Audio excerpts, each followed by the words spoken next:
Bayram tətilindən sonraki ən aktual mövzulardan biri də insanların işə adaptasiya olmasıdır. Bəziləri işə rahatlıqla gedərkən, bəziləri bunda çətinlik çəkirlər.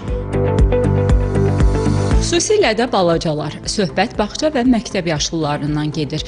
Onları yenidən tətildən əvvəlki qrafiklərinə uyğunlaşdırmaq biraz çətinləşir. Bu ilə tələbələr və müxtəlif sahələrdə çalışanlar üçün də keçərlidir. Bayramdan sonra işə adaptasiya olmaq heç bir çətinliyim olmayıb. Mən biraz həvəsli oluram. İndi digərlərini deyə bilmərəm, amma mən çox həvəsli oluram. Biraz enerjili olursan da, ən azından enerjili olursan.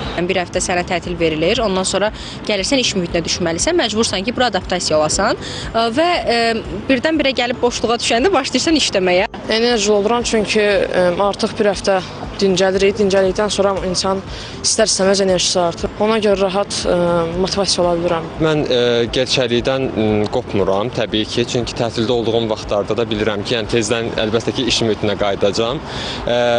Tətildə olduğum vaxtda əlimdən gəldiyi qədər istirahət eləməyə çalışıram və yəni zehnimi rahatlatmağa çalışıram. Mütəxəssislər deyirlər ki, tətil sonrası adaptasiya təkcə işlə deyil, insanın psixoloji və fiziki vəziyyəti ilə də bağlıdır. Tətil dönəmi insanlar üçün bərpa edici xarakter daşısa da, uzun müddətli tətildən sonra iş sisteminə adaptasiya müəyyən qədər emosional və psixoloji gərginliklərlə müşahidə olunur. Belə ki, tətil vaxtı insanlarda yuxu rejiminin uzanması, özünə nəzarət mexanizminin aşağı düşməsi, xoşbəxtlik hormonlarının artmasına, stress hormonlarının isə azalmasına səbəb olur. İş sistemində isə bu balans pozulmuş olur. Psixoloqlar bildirir ki, bu proses normaldır və bir çox insanda müşahidə olunur. Əsas məsələ bu mərhələni düzgün idarə etməkdir. Tətildən iş sisteminə sərt keçidlər etməsinlər.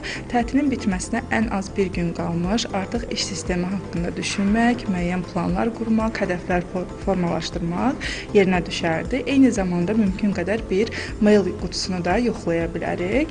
Şəxslər nəzərə almalıdırlar ki, tətildən sonra ilk iş günü performans yox, adaptasiya və orientasiya dönəmidir və buna görə də yüksək hədəflər qoymağa ehtiyac yoxdur. Doğru planlama və səbir bu mərhələni daha asan və stressiz keçirməyə kömək edir. İlk iş gününə müsbət enerji və yüksək əhval-ruhiyyə ilə başlamanız diləyilə. Röya Salmanova, Emin Tağıyev, Tele Səhər.